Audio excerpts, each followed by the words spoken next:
What's up, everybody? Welcome back to another episode of Trading Up. I'm your girl, Rickayla, and I know what you're thinking. What am I doing in the middle of a forest? Well, today we're gonna talk about a trade that starts right here. See, this trade uses these to build the very building that you're sitting in right now. I am talking about carpenters. Carpentry is one of the oldest trades in existence, and people have been building shelter with wood for, well, basically forever. But today, carpentry looks a lot different than what it used to. And we're going to learn things like, what does a carpenter do every day? What are the different types of carpentry? What kind of tools do carpenters use? And why becoming a carpenter may be the perfect career choice for you. So sit back and relax as we learn more about the world of carpentry. This is Trading Up.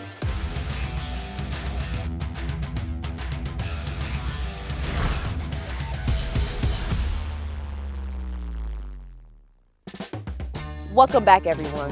So like I said before, carpenters use these trees to build all sorts of things. But a lot has to happen to get these trees to look like this. That process is called milling. This is when those rough wooden planks are carefully shaped and smoothed to precise measurements. It's like crafting the building blocks for your project. This is important because carpentry isn't just about building structures. It's about building a greener future. Wood, the primary medium, is a renewable resource. For every tree used, there are new trees growing to take its place.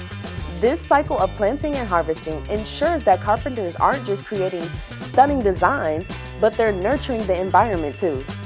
Next in the process, carpenters use that mill wood to create anything you can imagine.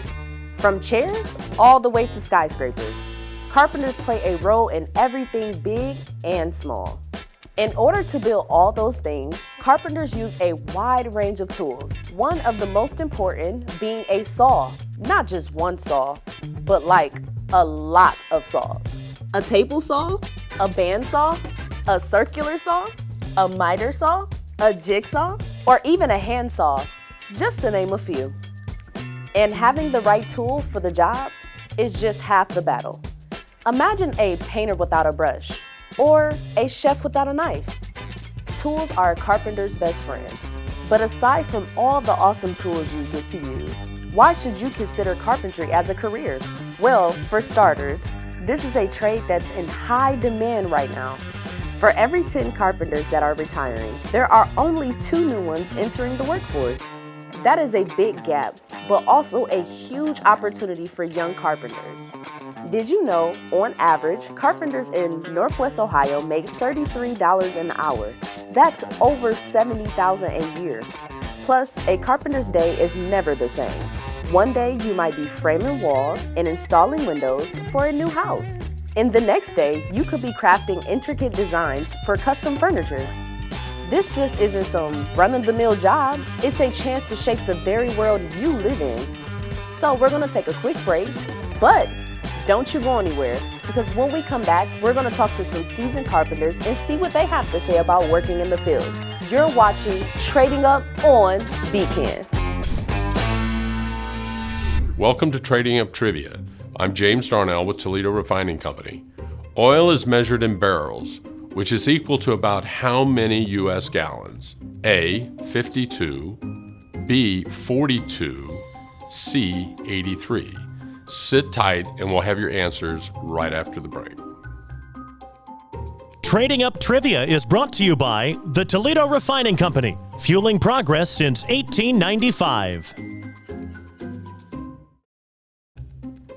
Welcome back to Trading Up Trivia. Before the break, our question was, oil is measured in barrels, which is equal to about how many U.S. gallons? If you guessed 42, you're correct. Nice job.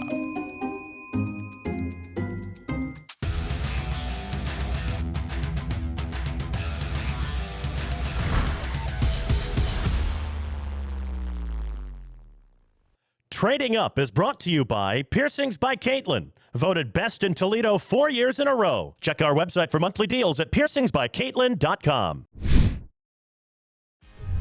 Welcome back to Trading Up. We've learned so much about carpentry, like the type of tools they use, how much money they make. We still have so much to learn. So So let's go talk to some real life carpenters and see what they have to say. Why did you want to become a carpenter? I was just one of those kids that maybe school just wasn't for me, really. And so I seen people building houses. It's either job trailers. So I just went out and asked the guy if he was hiring. I kind of knew who he was in the community. So I just started building houses right out of high school. So it actually started with my very first job. I worked at Menards for a few years, and I really enjoyed it, and I loved learning about all the building materials. And when I would help somebody with their project and how to do it, I'm like, I could do this.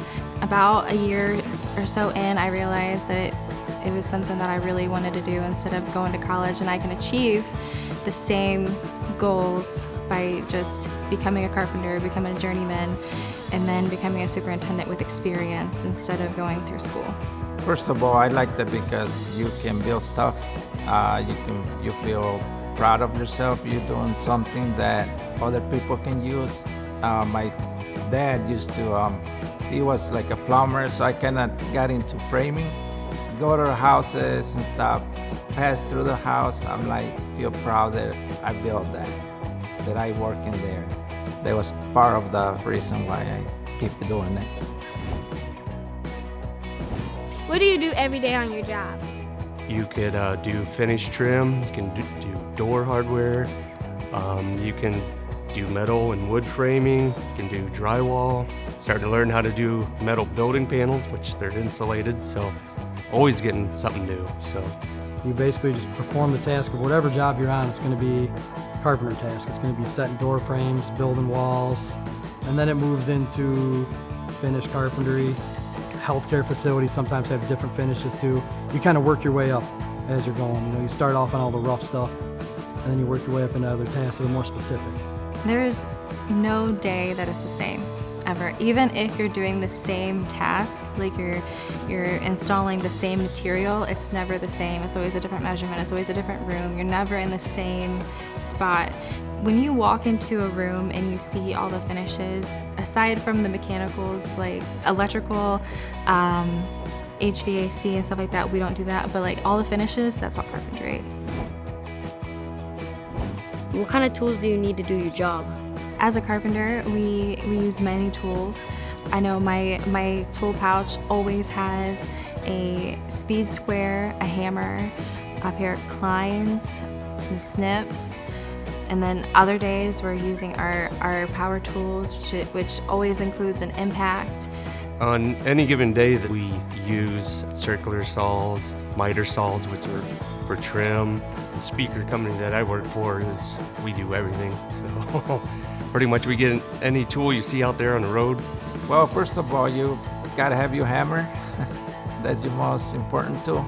Hand tools too, like screwdrivers, drills, a lot of interesting tools that you can use. What is the coolest thing about your job? The coolest part of being a carpenter and being a general contractor is definitely going around the city and seeing jobs you worked on. The Mud Hen Stadium, the hockey arena. You take your kids there years later. You go around and see all the buildings you built in the city. It's pretty neat years later to be part of it. My favorite thing about my job is that it's always different. No day is the same, no task is the same. You are constantly in problem-solving mode. You always have to think analytically about things, and I just love the challenge of my job. It never gets boring. Working with wood is, you can manipulate it to do about anything you want. You can glue it here, you can clamp it. Something in your head thinking, oh, this would look cool. You can mold it, work with it.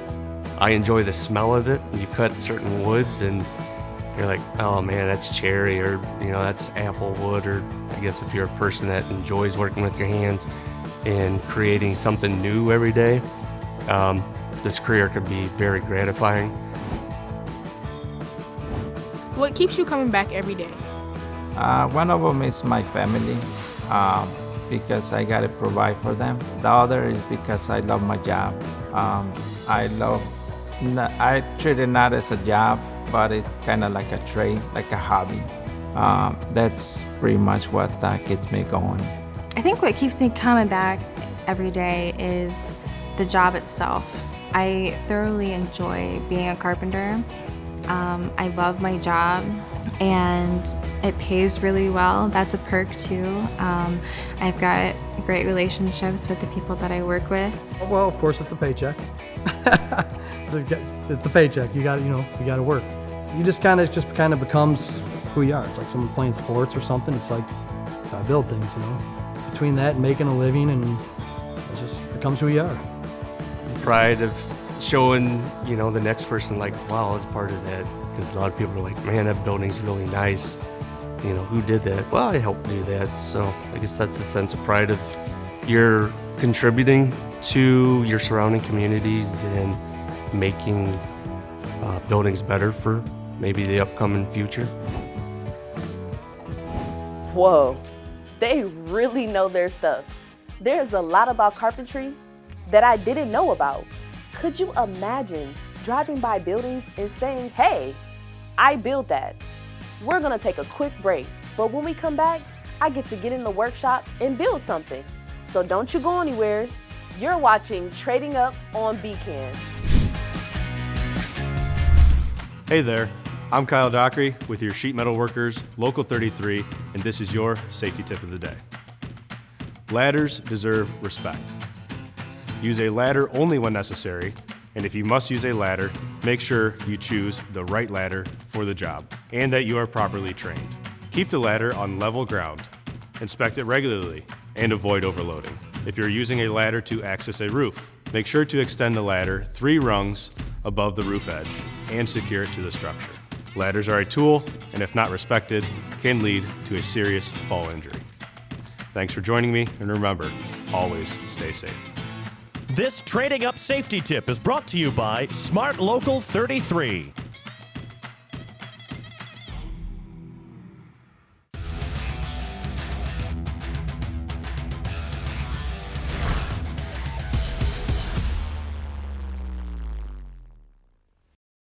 Trading Up is brought to you by Piercings by Caitlin, voted best in Toledo 4 years in a row. Check our website for monthly deals at piercingsbycaitlin.com.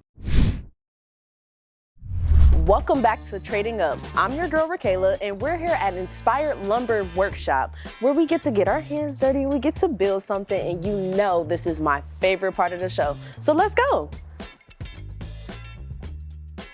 Hi, I'm Rickayla. And I'm Brian. Very nice to meet you. All right, so what are we doing today?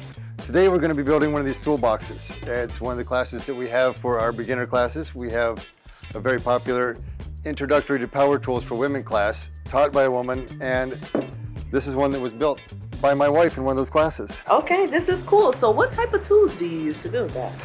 For this one, we're going to be using the miter saw, we're going to use a band saw, and we'll be using a cordless drill to be able to drill the holes and put the screws in. Okay, so how long have you guys been here?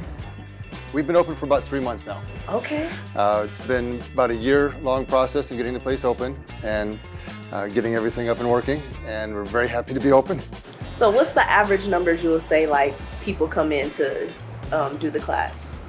It depends on the class. We try to keep some of them small just so that I get more of a one-on-one interaction with people, especially with the safety classes.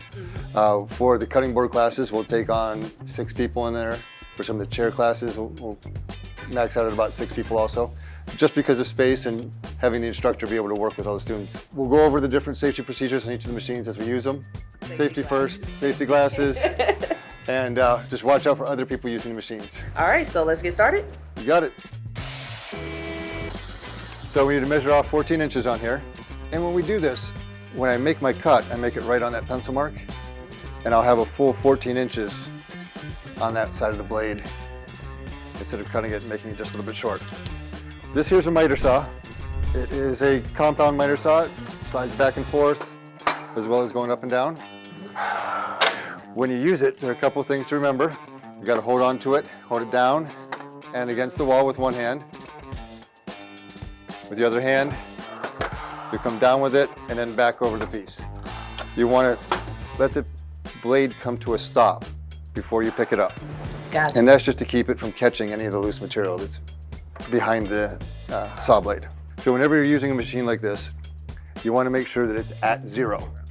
So if the last person that did it didn't have it off a couple of degrees, there's nothing worse than having that mess up a piece you're working on. Think you're ready for this? Sure. All right, I'm gonna clear this stuff off this piece here.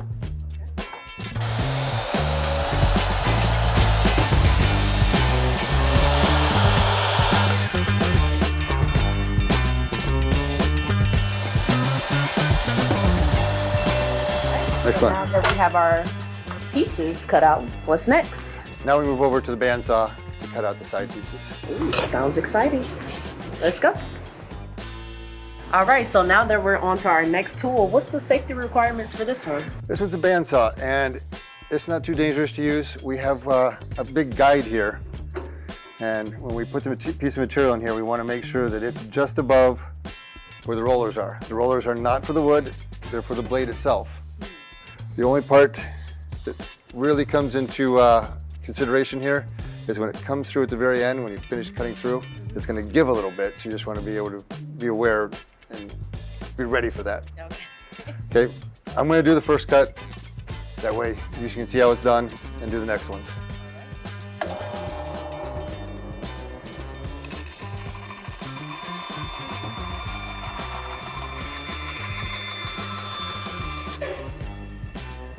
Just like that. Okay. So are you kind of like pushing it to? I'm pushing it through.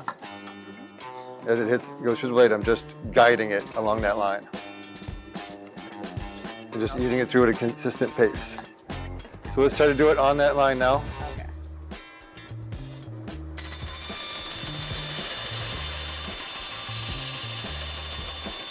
You're gonna drift this way, so bring it back this way.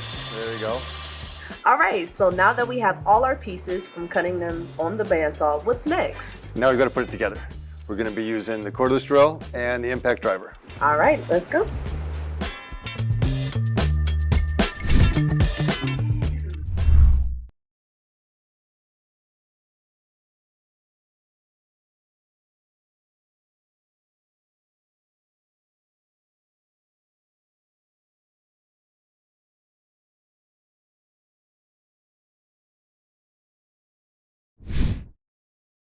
So now that we have all of our pieces, it's time to build this thing, right? That's right. So the first thing we're going to do is we're going to make some holes. We're going to do the sides here first. We're going to put some pilot holes in here, so when we put the screws in, we do our best not to crack the wood. Okay. So if you want to put one over on this side and then 4 across the bottom.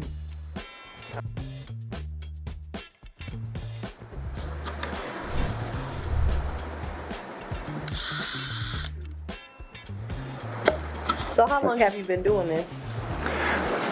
Well, we've had this shop open for about 3 months, but I've been doing the woodworking full time since COVID. When COVID hit, I could no longer go into other places to do work. So right here, right? Yep.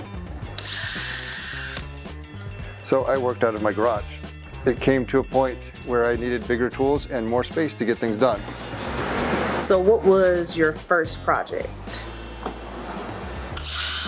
The first project that I did when I got started, first big project, was a mudroom for a friend of ours. They were buying a new house, they had it built, and they had a large space coming in, and they wanted a custom mudroom put in.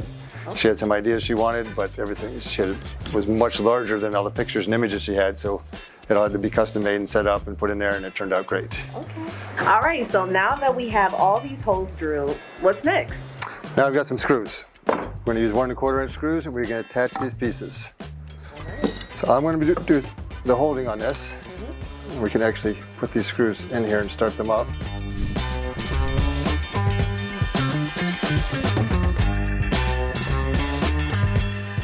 All right, so it's time for the last piece. Very last piece. And for this, we've done something a little special. Talked about it a moment ago, but we've got this done with a laser engraver. We put the logo on. We did this in-house here. We've got an industrial laser engraver that's available to members. And this took just a few minutes. Wow, and it looks great. All right, let's get it on there. Let's start with the corner pieces here first. Let's get that in there straight up and down.